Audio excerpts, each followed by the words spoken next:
Tapos nagulat pagkamulat na mulikat ang paa. Nung biglang nagbago na, nung ikaw at ako na. Kala ko nun ay tayo na, pero di naman pala. O ano, ganun na lang, di na ba kayang dugtungan?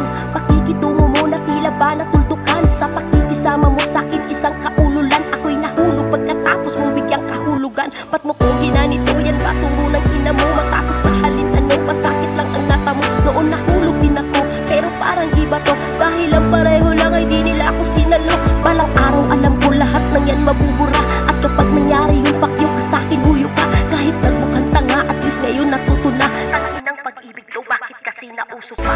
Sa nagkulang ba't ako'y iniwan?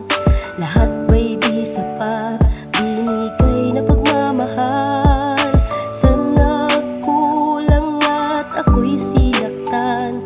At basta na lang binitawan. Ang dami ng tanong ang namuo sa aking isipan. Ba't nagkaganon ang relasyon na ating iningatan? Ang dating masaya nating pagsasama, nauwi sa away at puro pagdududa. Maliit na bagay, pinag-aawayan. Lumalaki kahit wala namang dapat pagtalunan. Minsan naisip ko na ito yung paraan upang relasyon natin ay tuluyan mo ng wakasan. Sana